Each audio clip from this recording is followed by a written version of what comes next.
Today is October 5th, 2025, and welcome to the 456th episode of the So Video Games podcast. Here on the show, I talk about any game at all, including new stuff, old stuff, and anything in between. My name is Brad Galloway. I'm the one-man host of the show, and I'm also the editor of GameCritics.com, a website that uses the full range of review scores from 0 to 10, while also offering full accessibility information on every review that we publish. Hello! How are you? I am fine. It is Sunday morning. I've had a nice breakfast, gotten some errands done, and I'm kind of settling in to do the podcast here. And I got to say, it's just a nice feeling. So, I don't know. Let's talk about some games, I guess, and just see how that goes, and we'll just take it from there. Let's see. As per usual, going to kick things off with housekeeping, where I talk about tidbits, news items, industry happenings, basically anything randomly game adjacent that's caught my eye in the last 7 days. And there are a few things here. First off, I would like to issue a correction/apology to Karis, who is a new Patreon subscriber. Karis, once again, thank you very much for subscribing. I deeply appreciate it. And we'll talk more about Patreon in a second. But I mispronounced the name, thinking that it was kind of an American pronunciation. So I said Saris, but actually I was corrected. It is the Welsh pronunciation of Karis. So my bad. Didn't realize that. That correction has been made. The staff have been thoroughly chastised, and we will not make that mistake again. So Karis, thank you so much for joining up in the Patreon and for popping into the Discord every now and again. So fun to chat with you, and it's good to meet you and to get your name correct. Next piece of housekeeping, Xbox is making some changes to Game Pass. I know it's kind of a weird thing to keep up with all of the subscriptions we have these days. I feel like every service, Nintendo, Sony, Microsoft, they all have multiple tiers, and it's kind of hard to keep them all straight. And I think that's maybe the plan. I think they want to just keep us guessing and charge us for stuff that we don't know we're paying. Whatever. Maybe yes, maybe no. Maybe I'm a conspiracy theorist. Maybe it's true. Who knows? But there are some changes. This is a fact. This is not conspiracy. Fact. Coming from Microsoft, and the changes to Game Pass, they are basically raising, from what I can tell, they're raising the price of Ultimate. They're going to have 3 total tiers. I don't know, small, medium, large, chocolate, vanilla, strawberry. I don't know what you want to call them. Short, tall, venti, if you swing that way. I don't, but if you do, that's fine. No disrespect. But basically, the quickest changes I can see are that at a very high level, the basic plan is going to be $10 a month, and that gives you access to 50 games. The middle tier is going to be $15 a month, and you get access to 200 games. And the upper tier is going to increase to $30 a month. That gets you access to 400 games. Ultimate top tier also gets 75 day one releases, which honestly is pretty cool. You also get now a Fortnite Crew subscription for free, which is something that I thought was always good. And when I was playing Fortnite hot and heavy, I kind of dropped out of it a while ago, but I played pretty heavily for a couple years, and Fortnite Crew was something that I paid for. So you get that for free. You get Ubisoft Classics, which is the Ubisoft library, and I believe you also get some debut games from them, if I'm not mistaken. There's other stuff too, like changes to cloud service, PC, blah, blah, blah, blah, blah, whatever. So I guess this is a decision that, everybody needs to make on their own. I know that a lot of people are seeing increases in price for every subscription they have. I mean, I'm certainly seeing that myself. Cost of hosting the show, my various TV subscriptions. My son does some homeschool classes online. Those are going up. I mean, literally everything's going up, and my pay isn't going up. I mean, I'm guessing your pay probably isn't going up too. Quick side note, somebody on Instagram smartly observed that if the cost of living goes up faster than your pay goes up, you're effectively taking a pay cut, which, you know what? God damn it. That's correct. That makes me mad. Not going to solve that here on the show though. So basically, is $30 for Ultimate worth it? I mean, right now I'm on Ultimate, and I just paid it. I want to say it was $15 or $16. I can't remember. And so that's going to basically, if I'm thinking straight, going to double, if I'm not wrong. Is it worth it? I mean, I don't know. I guess it depends on how many games you buy, how many games you play, what you prioritize. Now, full disclosure, I have played many day one purchases or day one releases on Game Pass this year. This is kind of a more complex discussion, because I know some people are like, well, if you play them on day one Game Pass, then you're not buying those games and that impacts the developer and so forth and so on. I don't know that that's necessarily true. I don't think that somebody who gets a game on sale or somebody who plays it on a free service is necessarily going to be somebody who would have paid full price on day one. I don't think that's true. So most of the games I played on day one on Game Pass, I probably would not have paid full price for. So it was just a bonus that I got to play them and be part of the zeitgeist, be part of the conversation when those games dropped. And that's cool. I appreciate that. It saves me money. I'm not going to, I don't want to pay for something that I'm not sure I'm going to like. And so I end up not buying very many games throughout the year. And Game Pass is a great way. I will also say that there's been many times when I've wanted to go back to something. I can think of 4 or 5 different times this year alone when I wanted to go back and play something and it was on Game Pass. Same thing for my wife. Now, my wife and my son each have their own Xbox. I've discussed this before. We are a gaming household for sure. And they both regularly play on Game Pass. I haven't bought a game for each one of them, for either one of them. I mean, I think the last thing I bought was probably a copy of Monster Hunter Wilds for my wife so we could play co-op, but that was on PlayStation. So I can't even think of the last time I've bought something for my wife on Xbox. Usually when she has something to play or she wants to play something, she's just finished something, we will just dip into Game Pass and see what's new, and we'll just talk about what the releases are. And I curate stuff for her. She knows I know everything about games, and so I whip through all the chaff and give her some selections, and she chooses what looks good. And that's great. It works out for us very well. Same thing with my son. He dips into Game Pass regularly, and not even the new stuff. Like, he dips into a lot of like the back catalog stuff. I saw him playing something just this last week. He was playing something. Oh, I forget. It was some RTS or something.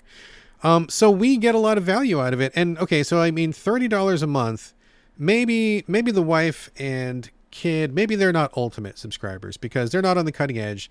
They play way fewer games than I do. They're not, they don't need to keep up with anything. They don't have a podcast. They don't have a website. So maybe they're okay for like the $15 tier where it's 200 games. I guess I got to check the library. But for me, $30 a month, I mean, a brand new game these days is like 70 or 80 bucks. So that's like, I'm avoiding paying for 2 and a fraction games by doing this. And do I play that many? I don't know. It doesn't matter. But you see where my brain's going. I don't think it's automatically a no. I don't think, for me anyway, I don't think it's automatically a ripoff or they're trying to take you for a ride, because I do feel like that offers a lot. I mean, I think the 75 day one drops, for me anyway, are pretty attractive. And, when you cost those out, I mean, not like you're going to buy them anyway, but it's a pretty good savings. So I don't know. Think about it. Get back to me. Let me know what you think. Not like I need to let Microsoft know what we are doing as a group or anything like that. But I would be curious if you got thoughts. Is it worth it? Is it not worth it? Do you use Game Pass? Do you not? Do you like it? Do you not? I mean, I would like to know. I'm sitting here talking to myself. And by the way, Carlos was supposed to be here, but he had a last minute engagement. So pouring went out for my homie Carlos. He's not dead. I'm just pouring it out because he's not here. Hopefully he will be back either next week or the week after. And we're also getting the Halloween spooky movie episode off the ground. We're talking about that later today. So he was not able to make it. And hopefully his infection will clear up soon. So good luck, Carlos. Get better soon, buddy. So let me know what you think about Game Pass. I would be curious to hear your thoughts. Let's see. Moving on, not necessarily game related, but kind of game related. SAG-AFTRA, the Hollywood Actors Union, put out a statement recently about a brand new quote unquote synthetic performer. I don't know if you've heard about this or not. There's a new AI avatar. They have named it Tilly Norwood, and they are, whoever has made it, I forget who they made it, but they're looking for like an agent for this AI actor, I guess. It just seems like a lot of hot air and a lot of like hype and hullabaloo over really nothing, because to be perfectly frank, I've seen AI or 3D modeled characters that look better than this one does. I've seen a couple clips and I'm just really not impressed. And I don't think that this is anytime soon going to replace any human actor. It's also weird because somebody did a supercut of like this character's different appearances and the different stuff taken from the website where they are advertising Tilly Norwood, the AI construct. And I'm just going to call her she for the purposes of this discussion. She doesn't look the same from shot to shot. Like, it's not a coherent character. It's not a 3D model in the sense that, from what I understand, AI is rendering it per each scene or per each movie, and whatever goes into that, it's not the same. It's not consistent. So like, you get Tom Cruise or Brad Pitt or whoever the big actors are these days, and they, they have hair and makeup, and maybe they put on a fake nose or they put on a fat suit or something like that. They look different, but it's still the person, right? Like, it still is recognizable who they are. With the Tilly Norwood stuff, they did not look different. I mean, they did not look the same. From shot to shot, it could have been like a completely different character.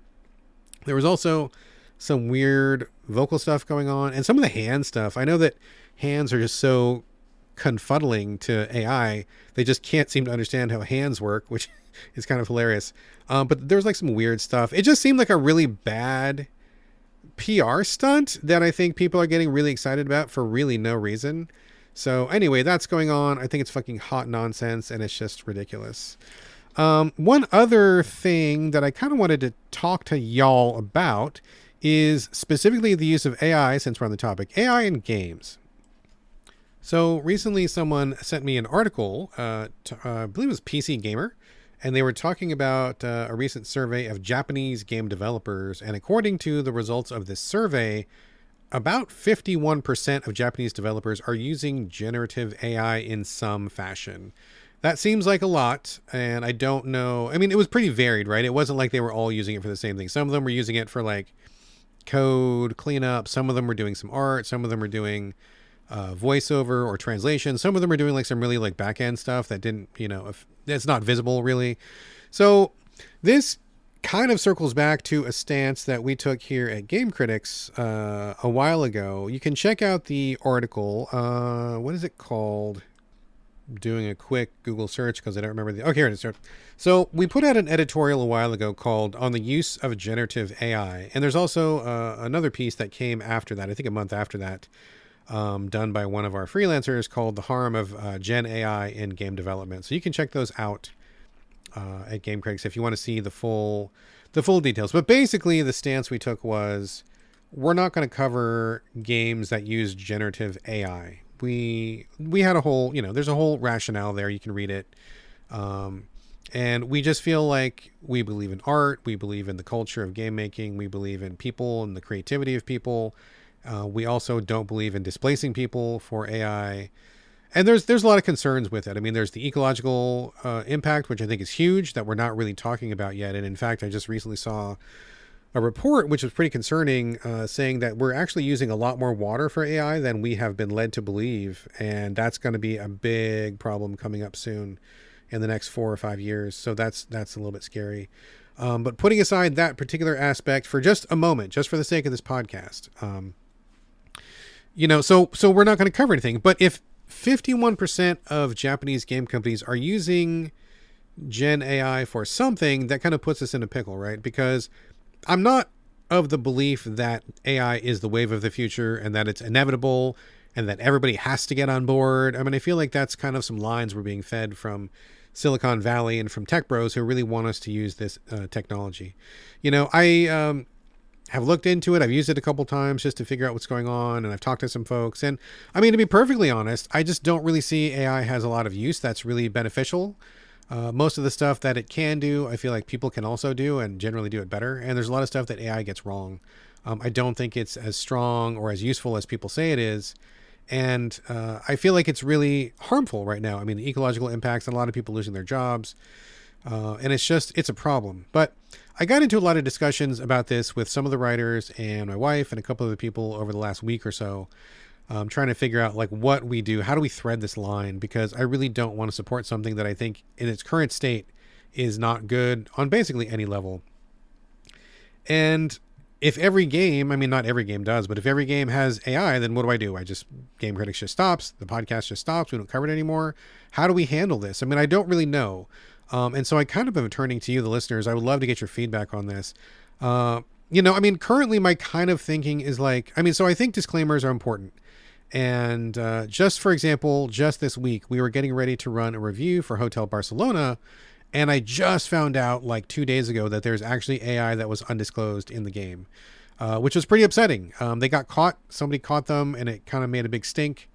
The game is not great. It's not doing well in general, but this just kind of adds to the pile, right? Basically, they had used AI, generative AI, to do some cutscenes and to do some voice stuff that all could have easily been done by people. So they got caught, and I was literally like that day going to run the review, and then this popped up, and I'm like, okay, put the brakes on it. I contacted their PR and said we can't run it, and I contacted the writer and said I can't run it, so forth and so on. It turns out that Hotel Barcelona is going to be removing all of the generative AI content, and they're going to be replacing it with stuff that has been made by actual human beings. And if that's the case, which they said it will be, I am very happy to run that review, which is probably good for them because the person who covered it really, really liked it a lot. And so that's probably something that they want to see up on Metacritic. So they apologize for not disclosing, and they're going to remove the stuff, and they're going to put real human stuff in there, which is great. So I think disclosures are important. It lets us know where they're coming from, and just being honest is really good. I don't know. I mean, is AI... I don't think it has to be the thing that people are making it to be. I don't think it's going to replace artists. I don't think it's going to replace writers. I don't think it's going to replace actors or voice actors. And I was speaking to some computer people recently who know a lot better than I do, and they're like, it's a joke. The programming doesn't work. The code doesn't work. It's ridiculous. So I don't know what the ultimate use case for AI is beyond the government spying on people. I mean, in case you haven't noticed, we're in the middle of a fascist takeover here in America, and we are currently being surveilled on multiple levels by AI. So that's a whole other thing. That's not this podcast, but maybe that's its true purpose. Gosh, I hope not. So I don't know. I think as far as Game Critics goes, I think we're cool for now in continuing to not cover anything that uses generative AI, as long as we know about it. That's really the challenge, is knowing about it.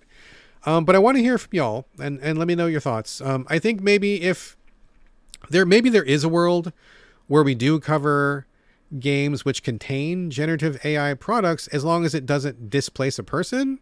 Like maybe if they're doing, I don't know, like upscaling of certain textures, or translation of font or something like that. Something that that didn't put somebody out of a job. Like if they're not firing humans, maybe that's okay. Maybe it's not okay. I don't know. I'm trying to think of like how we can navigate this in an ethical and respectful way. And plus, if you are I know that several game developers and PR people listen to this podcast. I would love to get the word from developers or from people who are doing the art, who are doing the voice, who are doing the programming. Let me know what you think about this, because we get a lot of PR spin, we get a lot of publisher spin. But if you're a person who's been displaced, or if you're an artist and you feel like, oh, actually, no, this is really great for some reason. I mean, I would love to know. Like, I want to hear from people who are directly impacted way more on this issue than I am, right? Like, I'm trying to support the community the best that I can with the information that I have. And I want to do this in an ethical and correct way. And that means sometimes re-examining the information. So I'm not changing any stance right yet, but if you have some info, if you've got an opinion, if you have interacted with this, if you've been a casualty, if you like it, I mean, please write in or hit me up on any of the usual communication channels and let me know. I am very curious to see if we need to adjust our stance on this or not. So please give me a heads up. All right, that is all of the housekeeping we got for this week. Let's go on to our newest segment, Stuff We Published This Week, kind of directing y'all to GameCritics.com and take a look at what we've got over there. It was a slow week, to be perfectly honest. I was pretty crushed with my non-gaming IRL job, and so whenever that happens, the content kind of dips a little bit. So apologies for that. But we did get some stuff up, and we've got a full slate of stuff coming next week. Some really interesting new pieces from brand new writers. I've had a couple new writers join, I think maybe 3 or 4 new people in the last month or so. So looking forward to showcasing their work. But this week we did publish, well, the last podcast, obviously. We published Trails in the Sky first chapter review by Alex Pracken. Good to have Alex back. He, well, I don't know if I should say what he does. He does a really cool job, and maybe I'm not going to say it, but it's a cool job. He's a cool guy. I like Alex a lot. We also published Easy Delivery Company by Ryan Nally, excellent writer. And then we had a brief opinions piece from Ali Arkani, who went to Gamescom recently, and he gave us his top 3 favorite demos and also a concerning trend that he noticed. Pretty quick read, good read. Ali is a good guy. I like him a lot. So check those things out at GameCritics.com. Those are all live right now, and you can look forward to another week of reviews, articles, stuff like that. A couple videos coming up, so forth and so on. Before we get to the main part of the show, quick heads up about the Patreon supporting the show.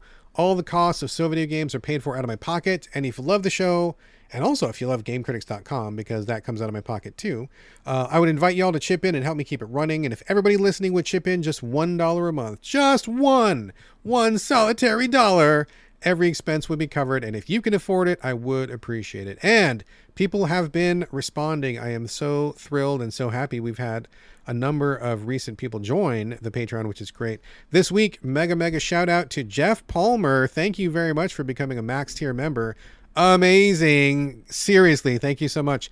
Had a brief exchange with Jeff over email. Turns out he's a longtime listener who has never contacted us before, just one of those quiet listeners out in the world, and who had found us originally through some of Carlos Rodella's earlier work.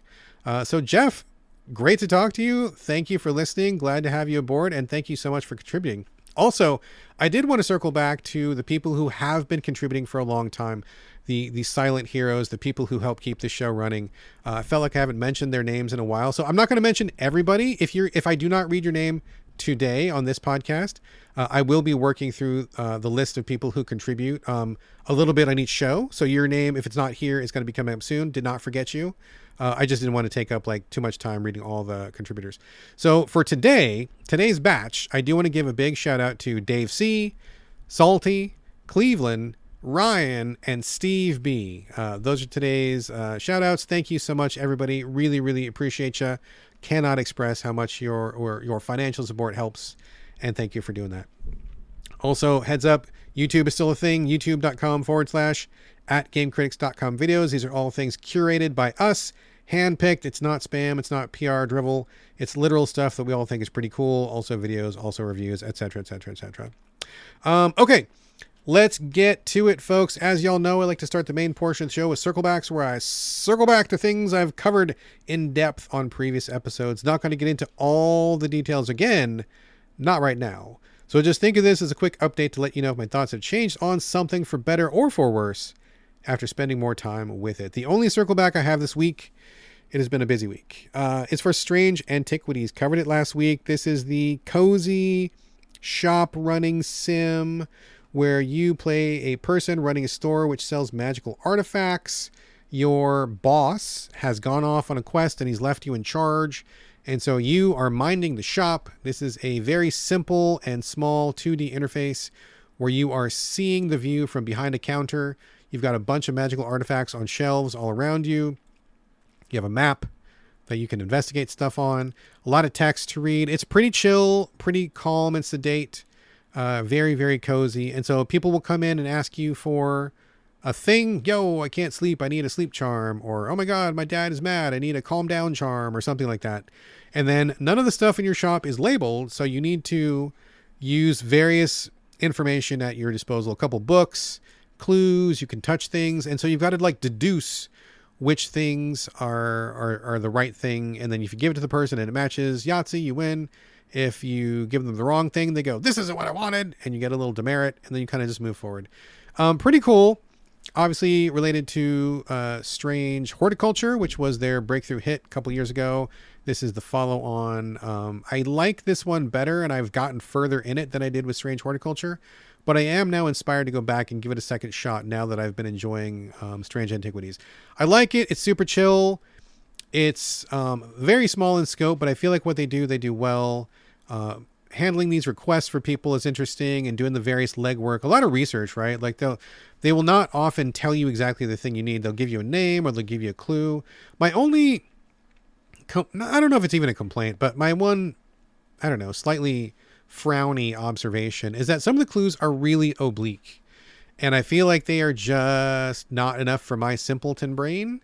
A lot of the clues I wish were just easier to figure out, because you have several books to consult, and then you have to remember, oh, you see the symbol, look it up in the symbol book, or maybe what is this picture showing? What's in the background of this picture? I mean, some of the clues are fun, but some of them are, for me anyway, pretty tough. I'm sure people out there are like, what are you talking about, Brad? This was the easiest game I played. I cakewalked my way through this. And that's true. I believe it.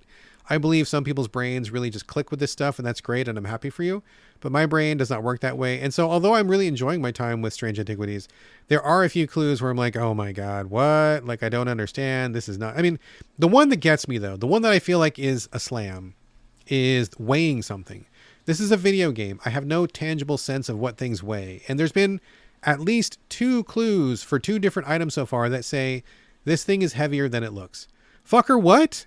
What do you mean? How am I supposed to know what a fucking thing is supposed to weigh in this video game? I have literally no sense of its physical properties. It's a 2D image. And how do I know what weighs what? That I gotta call bullshit on that. I don't think asking me to assume what something weighs in a 2D video game format like this makes any kind of sense whatsoever. So those I call bullshit on. Those I think are bad clues. The rest, I fully admit that maybe I'm not quick enough on the uptake for some of these. That's fine.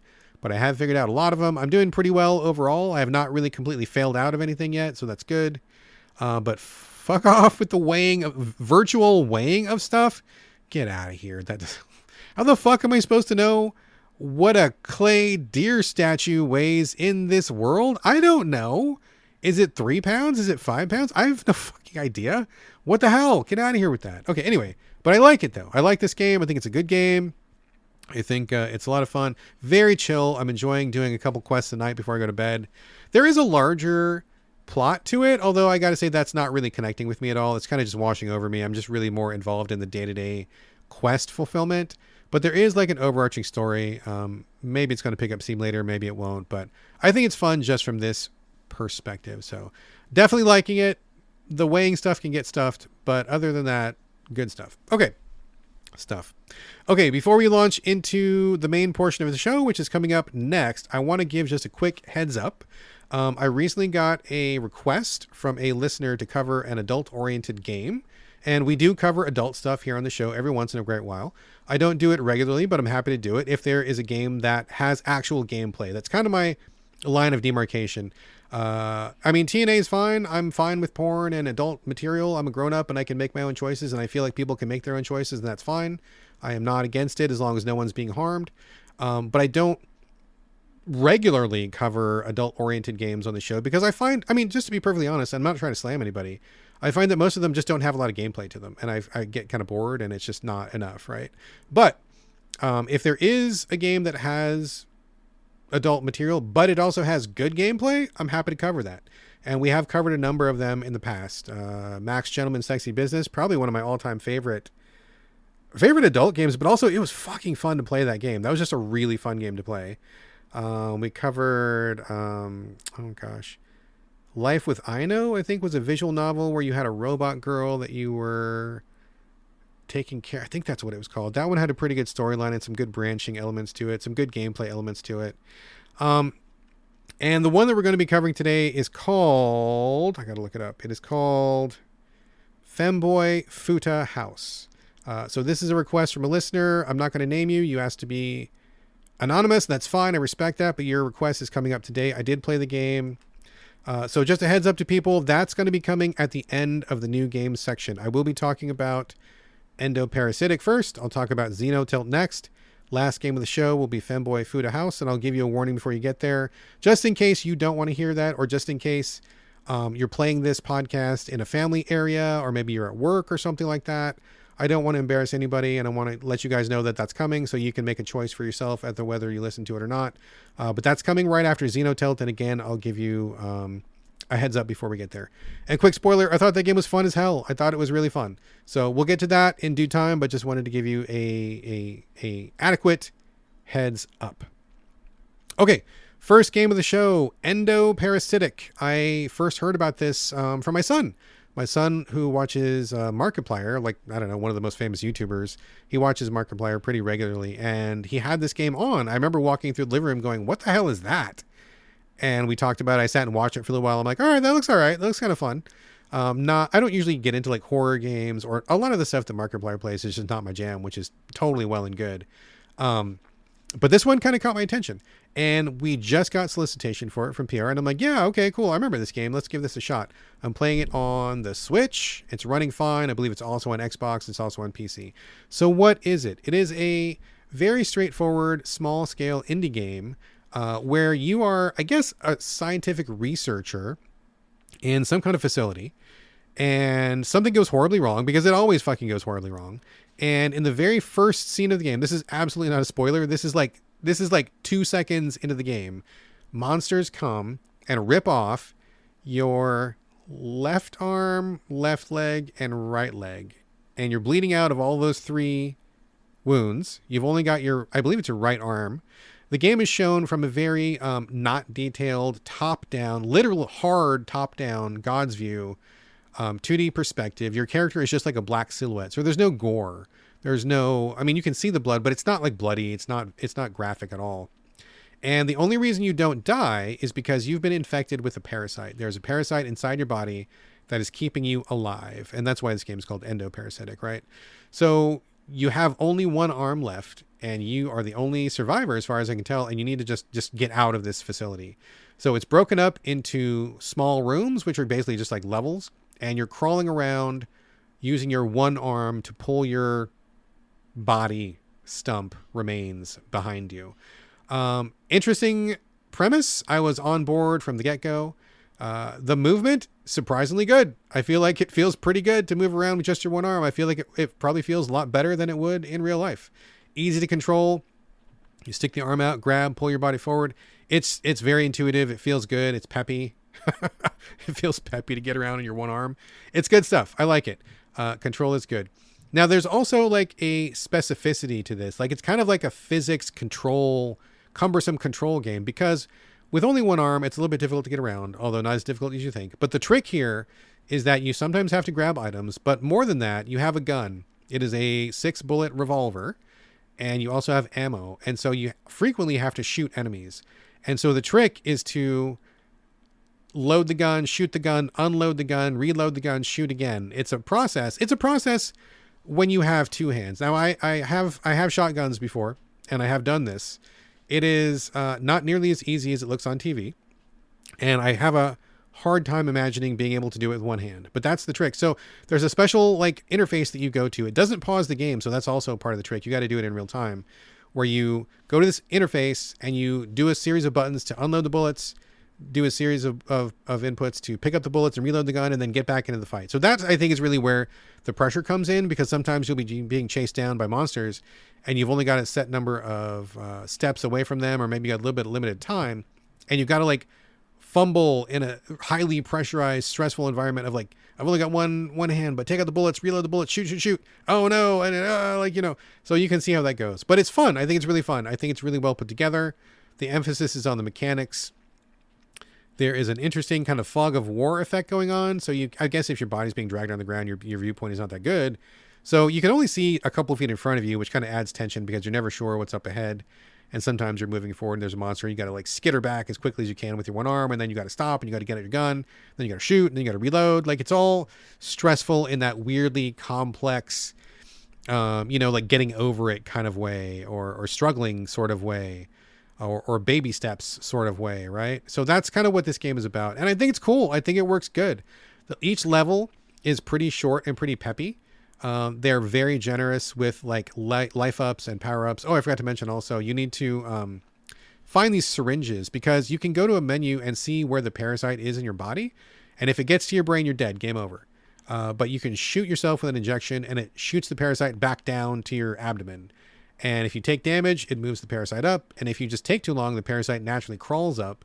So you have to keep injecting it with this stuff to keep it down to your abdomen. You don't want it to get to your brain. And that's kind of like your life meter.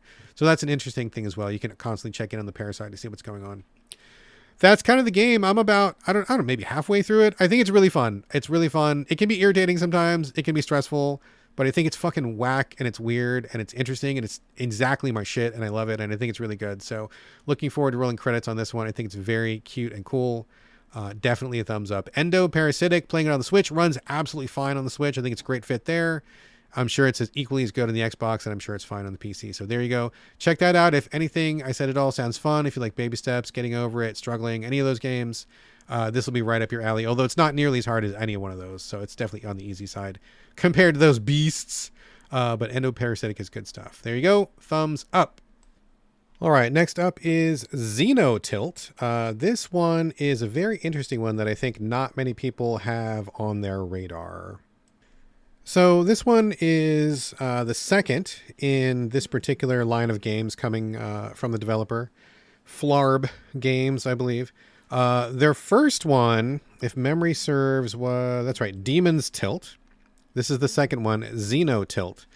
Now, if you are as old as I am, or if you know anything about TurboGrafx-16, you might be getting a little spidey sense going on, and there's good reason for that.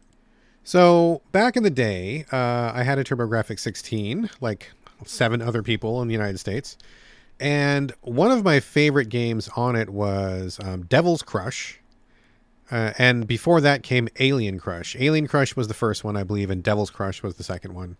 And these were electronic pinball games that really leaned into taking advantage of the medium, which is, I think, the best way to do it. I guess I understand it, but I guess in my heart, I don't want an exact replica of a pinball experience at home. I want a pinball experience that I can't have anywhere else. And back in the day, Alien Crush and Devil's Crush were it. You had a pinball board that had multiple screens to it. Like you start at the bottom and can go up. And there's all sorts of like moving pieces on the Alien Crush board. There was like tentacles and little floaty monsters and all sorts of stuff, eyeballs everywhere. And you shot your ball up and played pinball, but it, went up and down, had lots of interactive elements. There were little areas you could get to. Same thing with Devil's Crush. And so those games were amazing to me. I really love them. Probably my 2 favorite games on the TurboGrafx-16 back in the day.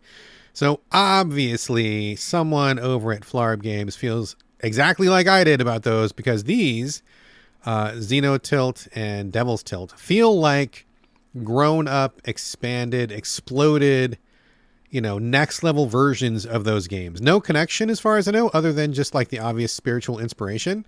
But man, I'm glad that somebody else loves those, because those games were fantastic and barely anybody got a chance to play them, but you can play them now. I feel like what they've done here with Xenotilt and also with Devil's Tilt is just fantastic. Spoiler, this game's fucking awesome. Fucking radical is what I want to call it. It's really good. Okay, so what is Xenotilt? Basically, it is a pinball game that is the kind of pinball that could only happen on a video game console or on PC. Electronic format is what I'm trying to say here. So anyway, it is a pinball game. It's 3 screens high. And when you start the game, you go off into the middle screen and you've got flippers on both sides. I mean, if you've ever seen a pinball machine in real life, which I get maybe some of you haven't, which is totally fine. No disrespect at all. Product of another age, that was. It just looks like that, but like gussied up. There's all sorts of lights, and there's background animation, and there's like wonderful like art all throughout the thing. I believe it's all pixel art, if I'm not mistaken. And there's lots of creatures going around, and tentacles and eyeballs and teeth and all sorts of like rails and gutters and chutes and all sorts of stuff. It's just like this really, really, really intricate pinball board. And it could never exist in real life because of how these things are there. Like in the middle of the middle board, there's like a tiger cyborg face. And when you hit it with the ball enough, like pieces fall away and it transforms into something else. And then at the bottom of the screen, there's like a bug larva, and you whack it a bunch of times with the ball and it kind of changes and it dies. And then it gets replaced with like a baby robot kind of a thing. And at the top, there's this like spooky lady face, and you whack her face and the skin like falls off, and she's revealed to be something gross underneath. And like, as the ball is going up and down, it's just like this like really, really intense, like sensory overload. Like the music is kicking, like it's really cool chiptune music, which I think is great. And there's explosions and fireworks and lights, and the ball's like zooming around, and there's a light trail behind the ball, and you're just like racking up stuff and blowing up stuff, and you're just like trying to keep track of it all. And it's just like this like crazy like synesthesia happening where like you're transcending like another level of reality. And it just all comes together like really, really nicely. Everything about it is just fucking cool. I love it. I will say that even though taking it as it is pretty mind-blowing and like mega, mega impressive, I did have some trouble tracking the ball because it was just a very busy screen. Thankfully, the developers put in like tons of accessibility features, like a shitload of accessibility features, like so many features, 4 or 5 pages of stuff that you can change, like the speed of things and the bloom on things and the background of things and the outline of things and the light of things and the intensity of things and the filters. I mean, there's like mega, mega, mega options. And so I went through and I like started tweaking some of these, like turning the bloom down and getting rid of a filter and kind of like, stripping it back to until I got to a place where I was like, okay, this is much reduced from what it was like vanilla. And I can see the ball more clearly, and I can like parse the screen more clearly. Still looks fucking amazing. Still looks great. So I love that they put those features in there. That is just fucking awesome. So big ups for that. I will also say there's a bunch of different modes. There's like a one ball mode. There's a basic mode. There's like the extreme, or is it extreme? Exceptional, extreme, I don't know, whatever it is, the X mode, EX mode. That's the one I've been playing the most, where it has extra content in it and it has a couple extra rules. For example, in this particular mode, there are sub tables. So like if you do a certain thing, you get a jackpot, or you hit a certain bumper at a certain time, you go to a completely different table. So far, I've seen one that was like a fossilized mecha dinosaur with its head on one side and it's like velociraptor foot on the other, and you're like whacking its heart dangling from the middle. Amazing. How do you do that in real life? You don't. There's like no way to do that. The other one I went to was a mummy, undead mummy / pharaoh sort of a thing, where this undead guy's head pops up and you're kind of like whacking it, and there's all this stuff going around. He's got like one of those weapons. I forget what it's called, but it looks like a staff, but it's got a curved blade at the end of it. I mean, it looks amazing. And then you do your business in there, and then when you get done, you go back to the main board. I mean, just crazy stuff, like really incredible. The ball just goes, you like get into a zone, and it's tough at first. Like, it's really tough. I mean, seeing the ball and so much happening, it's like I said, it's very overwhelming. But you get the rhythm of it eventually, and you start to know where to look, and you start to know where things are going to go. And then you can play with the settings and stuff and strip it down if you wish, and that'll make things even more parsable. And you just get into it. And like, my first run was fucking dismal. Second one, a little bit better. And then by the time I was doing my third and fourth and fifth run, I'm like, okay, like I was really like getting into it, and I was staying on the board much longer, and I was able to maneuver the ball up to the third level where the lady's face is, the very top of the board. Tough to get up there. It's easy to fall out of it. So it's really a challenge, but I was up there, scoring big points. And I think the whole thing is just really, really cool. There's also a lot of extra content for people who want to get the most out of their pinball experience. This is a pure pinball experience for sure, but there is a challenge mode, or at least challenges, I should say, where there's a whole bunch of things that you can do to check off and unlock stuff. Kill 500 of this one enemy, kill 500 of this other enemy, and it keeps your progress as you go, so you know how you're doing, you know how close you are or how far, which is great. Lots of little achievements, which I think is wonderful. And you haven't unlocked all of them yet. Like, no way. That's going to take some time. But when you do unlock them, it tells you like there's some rewards at the end that'll like buff your game. The other thing that I think is really fucking cool is there's like a survivor aspect to it in the X mode. I believe it's only in the X mode that I was playing, where when you do certain things on the board, you get this currency, and you can go back and unlock some quote unquote survivors, which are people who have these abilities. And when you unlock them, you hire them, and it seems like they are unlocked permanently from what I can tell. So like, for example, you unlock one guy and he gives you like +2 seconds in order to save the ball if you drop it in a gutter. Another guy gives you like a combo extender. Another person gives you extra ammo for the gun. Oh, I didn't even mention the guns. There's guns on this. So like it's tricky, but you can maneuver the ball a certain way. And when it's in this certain position, you can fire a trigger, and like these guns, like chain guns that are on the side of the board, will fire and like wipe out the enemies that are on the field, which is pretty cool. There's also a laser. I haven't unlocked the laser yet. I haven't figured the laser out, but there's a big laser that clears the field. And so cool stuff like that. This game just like does so much cool shit. There's like a ton of secret things in there, all sorts of like weird little things. Every time I play, I'm figuring out something new, or I'm learning something new, or I'm seeing something different. And it's just fucking awesome. I love it so much. I think Xenotilt is rad. Literally rad. If you like pinball, if you like specifically video game pinball of the kind that could only exist in a video game, if you are a fan of TurboGrafx-16 and remember Aliens Crush or Devil's Crush, it's a must play. It is a must fucking play. Like, it is so good, and I don't hear anybody talking about it. We covered it at Game Critics when it came to PC a while ago, but I don't know of anybody else who's played it. This game is like an obvious and fucking amazing labor of love, and I think more people should get into it. If you are even remotely a pinball fan, do yourself a favor, check it out. It's on PC already. I'm playing it on PlayStation right now. Beautiful on PlayStation 5, and the Switch version is coming in a couple days. By the time you hear this podcast, probably only 3-4 days till it comes out, so keep your eyes peeled if you want to play it there. Xenotilt is fucking great. Check that out. Also check out Devil's Tilt. You will not be disappointed if you even remotely like video game pinball. Okay, only one more game to cover, and this is the one I mentioned at the top of the show. Folks, I'm going to be talking about an adults-only video game right now. So if you are at the workplace, if you're in mixed company, if you've got your kids in the room, please stop the podcast or have people leave the room or move to a different location, because I will be talking about this game in just a moment. I'm not going to get like super graphic-y detailed, but it is mature content, and I want to respect everybody's, environment where they're listening, and respect everybody's right to not be exposed to things that they don't want to be exposed to. I know this is not everybody's cup of tea, so that's totally fine. Absolutely respect that. So this is your spoiler / warning, / hey, NSFW red flag. If you don't want to hear this, you can bounce right now. There's not a whole lot left of the show. I'm just going to talk about movies and TV, and then that's going to be it. Or, fast forward a couple minutes until you get to the end of the segment, or just come back to it later when you are in a place where you're able to listen to such stuff if you choose to. So this is your warning. There you go.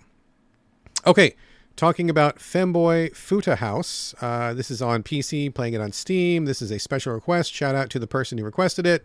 They asked to remain anonymous, which is totally fine with me. No skin off my nose. I'm happy to check out good recommendations. And this was actually a great one. So let's just start from the beginning. The name kind of says it all in the title, although I will say this is actually a very poorly named game. It doesn't communicate really anything about the experience at all, which I think is a shame. Because spoiler, I had like a lot of fun with this game. I thought it was really, really well done from a game design perspective, but we'll get into it. This is an adult-only game, so obviously there's going to be a lot of very intense sexual situations, very explicit sexual situations. As the title says, although the title is a bit misleading, it's called Femboy Futa House. I don't think I need to explain the first term. If you don't know what that means, please, well, I guess, I don't know, Google it in a safe location, I suppose. Futa, I think, is misleading because as far as I could tell, there wasn't a single instance of Futanari in the game. If you don't know what that is, please go ahead and Google that in a safe location, and then, at your own risk. I think what's really going on here is I think this is probably more accurately described as a game that focuses on trans sexual content. And I have to wonder, I don't know for a fact, I haven't spoken to developers or anything like that, but I have to wonder if the word trans was not used because it is potentially a hot button word these days. Here in America, we are currently in the middle of a real-time fascist takeover. That is not an exaggeration. And this particular fascist regime is focusing on trans people of any kind as the scapegoat for all of America's problems. It is utter bullshit. I stand in solidarity with all of my trans brothers and sisters, and I am here for you. I support you, respect you, will go to bat for you. So I have to wonder if that word was not chosen because of that, because Futa does not describe anything that's in this game. So just know that. I think this game is probably more properly categorized as trans content or trans appreciator content, I guess. The premise of this is that you are a straight, white, cis male going to a magical college. There is no option for character creation or character choosing. You're going to be this guy regardless. So just know that going into it. I know that kind of puts some people off, which I get. I totally dig it. Having a character creator is kind of, the thing these days. So, but there isn't one here. It's a visual novel for the most part, seen from the first person perspective. You get to college, it's not exactly like a Hogwarts situation, and also fuck J.K. Rowling for infinity. But it is kind of like a magical school college. And I know that that's become more popular and a lot of people are doing it. And J.K. Rowling doesn't own the concept of a magical school college. People did it before her. So fuck J.K. Rowling. That's my official stance. And that's the last we're going to say of it. But the guy goes to magical college. He gets there and he cannot figure out what his magical ability is. Other people are sorcerers and, I don't know, healers and whatever. And he can't figure out what his power is, but he knows he's magical somehow.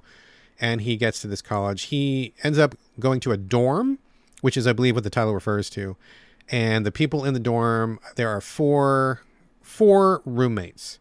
And they are all, well, three of them, I guess. So three of them, I think, are probably pretty fairly described as trans characters. There is one who is presenting as a cis female character. And then there are other trans and female and male presenting characters in the game. But in the house that you are rooming in, your three of the four of your roommates are, I think, accurately trans characters, which is fine. I don't want to say femme trans characters. I'm trying to be very respectful because I respect my trans community. So I think that's probably a good way to say that. At this point, you go to classes every day, and after you get done with class, you can choose what activity you want to do. You have a map of the city, and like various events will pop up. You can go to work, and there's a couple different jobs. You can go to the library. You can go to more classes, and there's like different locations pop up every day. It kind of feels like a Persona sort of a thing where you get to choose who you want to spend your time with. It's not as deep as that, but I think it is sufficiently deep for an adults only experience. Now, let me just preface that by saying, I don't know how other people feel about it, but I've played several adult-only games in the past. No shame. I think they're fun sometimes if they're done well. I'm a consenting adult. No issues here. And when I come to an experience like this, I want something that's pretty light and easygoing, that doesn't put up too much resistance in the gameplay. I'm not looking for souls plus boobs kind of experience. And I think that in that sense, this game really delivers. I think the dialogue is really funny. I don't think that this game is made in America. I want to say it's made probably from Eastern Europe somewhere. I think there were a couple translation issues, nothing major. And for the most part, the writing is like actually really good. But there were a few strange word choices and a few instances that came up where I'm like, I don't know that that's necessarily what they wanted to say, but that was okay. But in general, you get to meet your roommates, fun banter back and forth. The classes are all like really light and breezy. What I like about this, though, is that there's a lot of choices, but the choices are pretty quick and simple. So the whole game moves forward at a pretty great velocity. Like, you're not really ever bogged down, and there's always something else to do. So you can choose who you like the best to spend your time with, and then that each person has a storyline. I will say the developers went above and beyond with the storylines. They really didn't have to deliver anything memorable or even anything quality in a game of this type. I think most people are expecting just to get some explicit material. But I thought the characters were fun. I really liked them a lot. I laughed. I thought it was a good time. I thought there was funny situations. I really appreciated it. I thought the overall atmosphere was quite good. I'll also say that there are a lot of surprises in this game. A lot of times when developers put out a game like this, usually it's just like a lot of dialogue and then a scene, then a lot of dialogue and a scene. But the developers put in like a bunch of mini games. When you go to work, there's like a Pac-Man mini game. There's one where you are dodging objects. There's one where you're catching objects. There's a phone, like a cell phone interface where you can get text messages and have those conversations with people. And there's also phone games that you can do. One of them is like Flappy Bird, and one of them is like a platforming kind of a thing. As you go out through the different events that crop up, you'll have different problems that your roommates will encounter, and you'll have to solve them. Sometimes you're mixing a potion. Sometimes you're fighting Cthulhu monsters that pop up out of nowhere.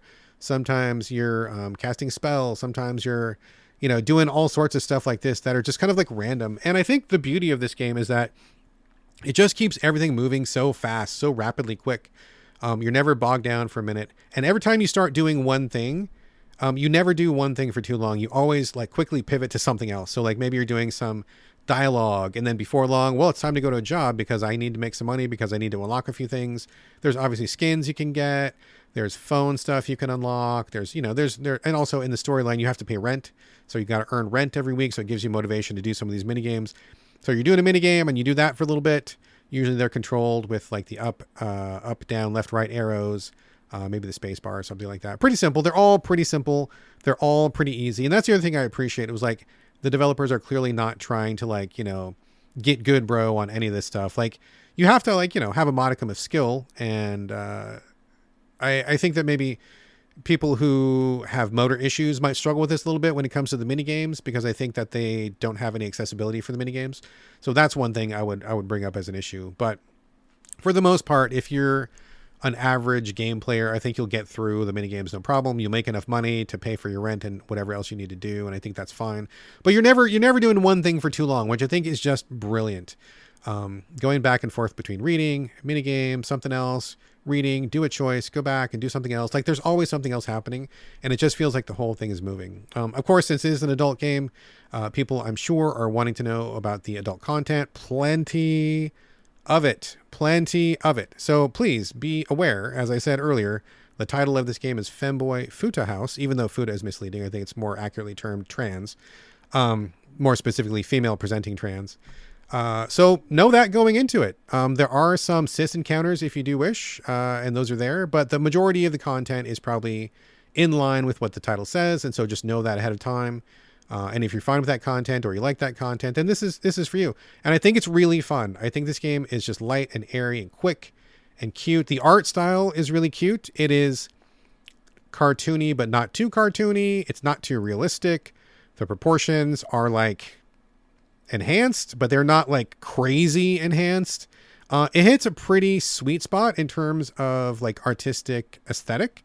And I really like the art design, the character design. I think that everything in here was pretty on point.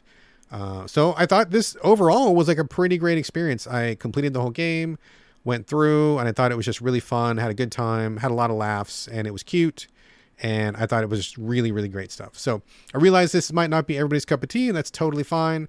But if this is even remotely to your taste or your interests, I give it like a big thumbs up. I had a blast. Like I said, played the whole thing, had a great time, and I would encourage the developers to keep doing what they're doing, because I feel like they just hit it dead on target. I think in terms of an adult-only experience, this is exactly what it should be. And I had just a lot of fun. So there you go. Femboy Futa House. That is on Steam. Hopefully, my anonymous requester, hopefully you feel like I did the game justice, and thanks for the recommend, because it was actually a blast. So, all right, folks. There you go. The game portion of the show is now officially done. But like many humans, I do spend a few minutes a week in front of screens that don't have menus or life bars. That is right. It is time for the TV and movie roundup. All right, not a whole lot to talk about. Been pretty busy, like I mentioned a couple times on the show already. So not a lot of time for TV and or movies. I think the only thing really worth noting is that I completed the available episodes of Tiger Sharks, which was the Rankin Bass third arm of their, anthropomorphic trilogy, I guess. Everybody basically knows Thundercats. That was their biggest hit. They followed it up with Silverhawks, which is my favorite of the three. Silverhawks is the best. And the third aspect of that triangle was Tiger Sharks, which was about people who are interstellar salvage operators, and they go to a planet, and when they get to the planet, it's a water planet. So they have a device which lets them transform into aquatic forms when they're there, and they go on a bunch of adventures. There's only 26 episodes, but it was really hard to track any of it down. In fact, most of what I saw was a bootleg DVD from someone from another country, and most of those looked like they were filmed off of VHS. So the quality was pretty bad, but it is exceedingly difficult to find a complete run of this series. Even with only 26 episodes, there's only like the same 10 or 12 that show up on YouTube, and the other, 12, 14, whatever. I don't know. I guess nobody VHS taped them back in the day. Maybe people threw away the tapes at the studio. I mean, I don't know what happened. So it's really tough to track those down. So I've seen as much as I can see. And if anybody out there has a line on lesser known Tiger Sharks episodes, I would love to see those. This is probably my biggest white whale when it comes to series that I want to finish. And this is the most difficult. So if anybody's got a bootleg, hell, I'll even take VHS tapes if you got them. Anything, if you know someone's selling them, anything, any episodes of Tiger Sharks that are not like the same 10 or 12 that you get on YouTube all the time, like the other ones, please let me know. I would be eternally grateful. So I saw as much as I can see for now, but that hunt will go on. In the meantime, started a new cartoon, started watching Dungeons and Dragons from the, mid 80s or something like that. This was, of course, based on, I was going to say TSR, but actually I guess it's Wizard of the Coast now. It shows how old I am. Back in the day, about a bunch of kids, I believe it's 6 kids, who are riding a Dungeons and Dragons roller coaster at a theme park, and something happens when they go on the ride. They get about halfway through this roller coaster or this fun house or whatever it is, and they get warped into like the dimension of actual Dungeons and Dragons. When they get there, they are greeted by a little dungeon master guy who's kind of like this like mischievous guy, know-it-all, who kind of like pushes them in the right direction. And each one of them has a magical weapon, which gives them powers. They immediately like map to a class. There's a ranger. They call him Cavalier. Looks like Paladin to me, but I guess Cavalier is a thing. I'm not super into D&D, so I can't say for certain. Ranger, Cavalier, Thief, Barbarian, Magic User, Acrobat. I think that's what it is. And they have a unicorn too. Baby unicorn. And they go on these random D&D themed adventures.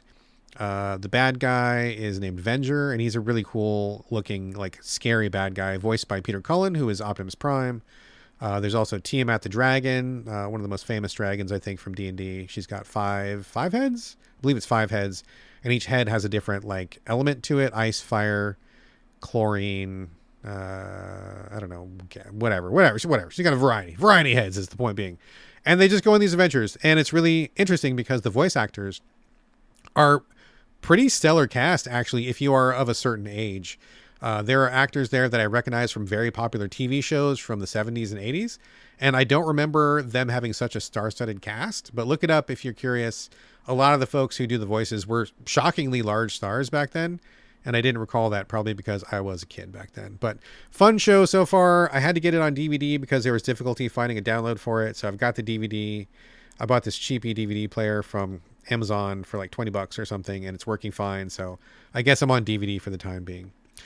The only other thing to mention is that the Halloween Video Games episode is coming up. Carlos was not able to make it today. We were going to talk about this a little bit, but he and I are going to do a Halloween spooky movie episode. We're, probably going to skip games and just do movies this year. So he's going to bring some. I'm going to bring some. We'll watch some for the show. We got a month to get it done. And then we will bring that show to you, and we'll talk about what we saw, what we liked, what we didn't like, just horror movies in general.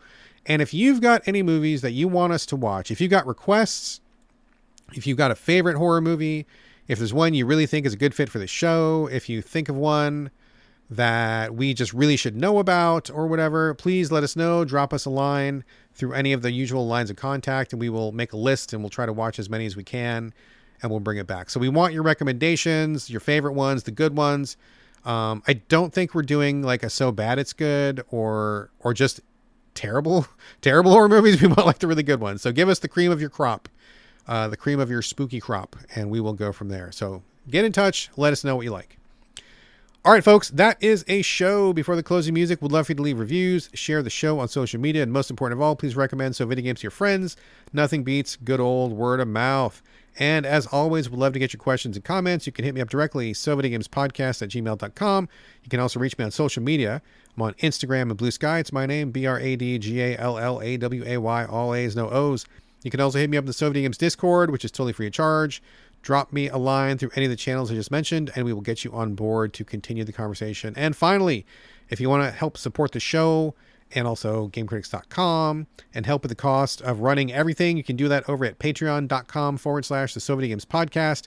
Every single dollar helps, and €1 helps that much more. All right, folks, it's going to do it for episode 4, 5, 6. Thank you again for joining me here on the Video Games Podcast, and I'll see you next week.